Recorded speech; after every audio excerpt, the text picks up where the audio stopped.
mesin non cerdas. Oke? Semangat adik-adik semuanya? Semangat! Tepuk semangat dulu. Tepuk semangat.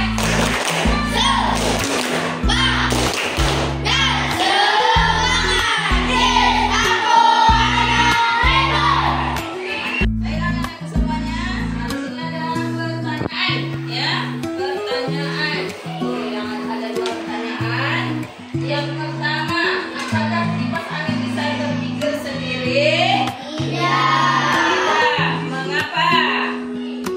Siapa bisa jawab? Oke. Oke, Nur Bunga, silakan Nur Bunga. Apakah betul? Betul. Jadi kipas angin ini bisa hidup jika dihubungkan ke listrik.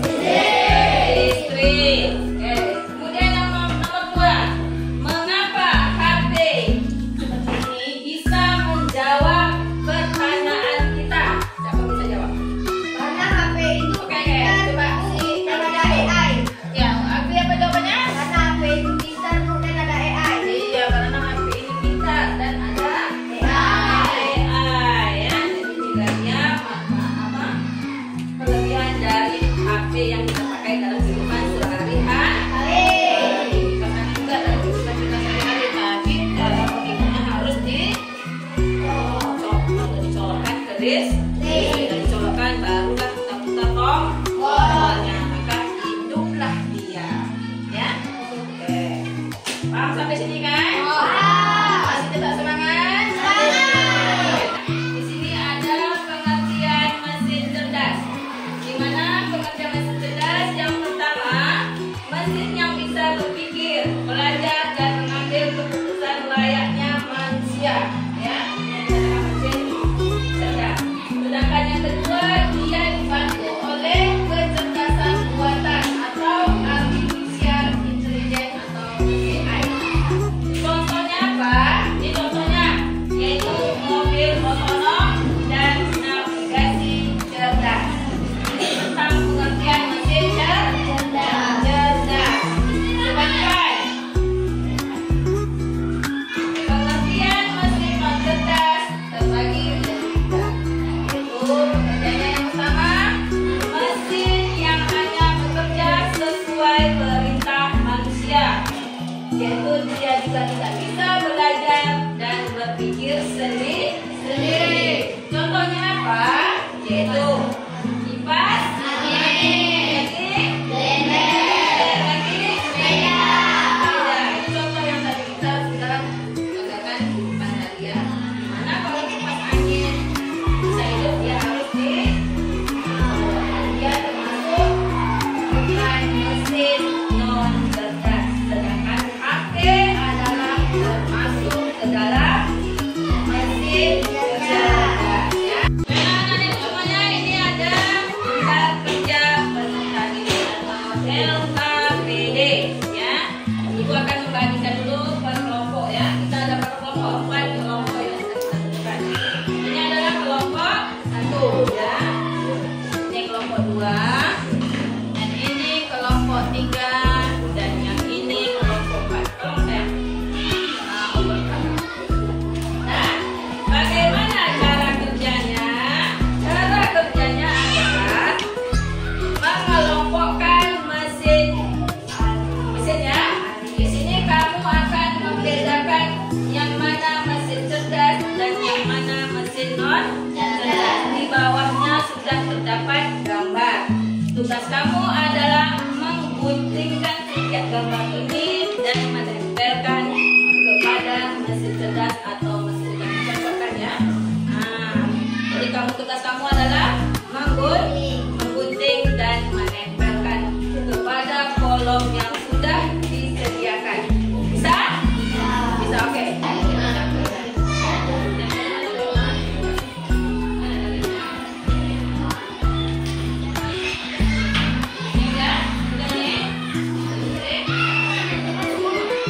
Kelompok 1 bagaimana?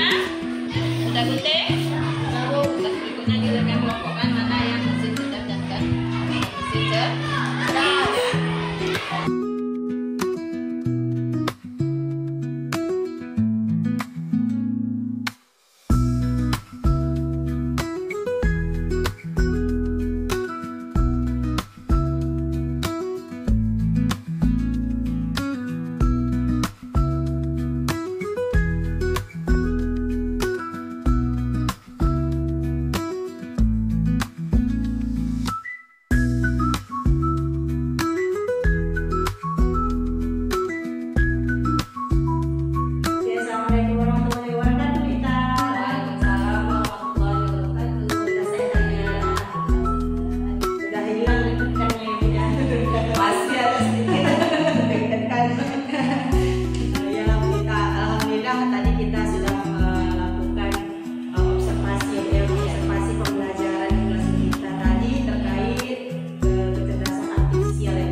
sudah luar biasa kalau dari kelebihannya ya. Pembelajarannya berjalan dengan baik.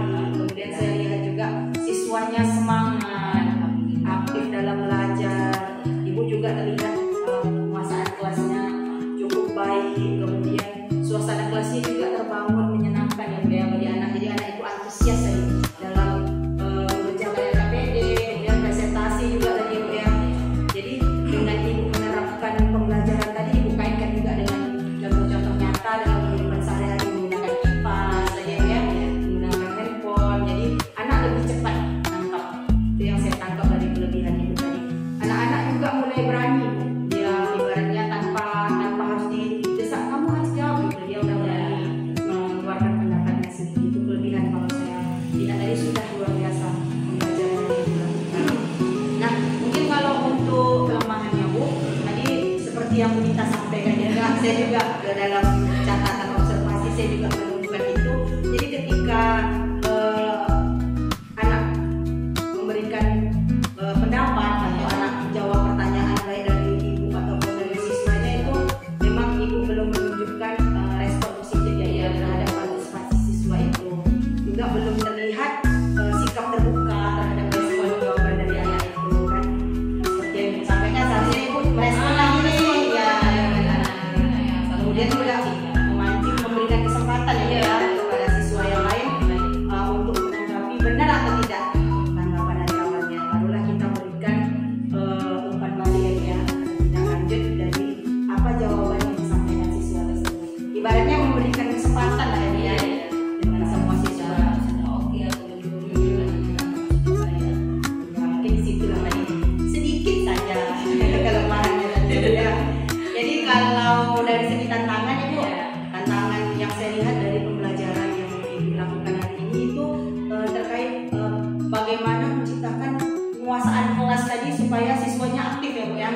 Karena dengan memancing mungkin ya Bu tadi ya, Ibu memancing macam mana siswa itu supaya mau bertanya, mau menjawab. Ibu terus memberikan pertanyaan-pertanyaan pemantik ya Bu ya. Jadi supaya mereka juga berani berpendapat, berani mengungkapkan pendapatnya, berani bertanya seperti itu ya. Saya lihat tadi Ibu memang tantangannya untuk membangun suasana itu luar biasa dengan banyak memberikan pertanyaan-pertanyaan pemantik dan sebagainya ya. Nah kalau untuk peluang dari pembelajaran Ibu tadi yang saya dapatkan itu adalah ternyata pembelajaran coding itu tadi Ibu ya. Jadi pembelajaran coding dan KA itu tidak selamanya harus menggunakan media praktik atau menggunakan media teknologi seperti komputer, handphone atau aplikasi-aplikasi cerdas lainnya ya. Tapi dengan menggunakan unplug pun atau tanpa media teknologi pun pembelajaran itu bisa menyenangkan gitu. Seperti pembelajaran tadi ya, anak diajak mengintip, mengelompokkan mana yang mesin cerdas,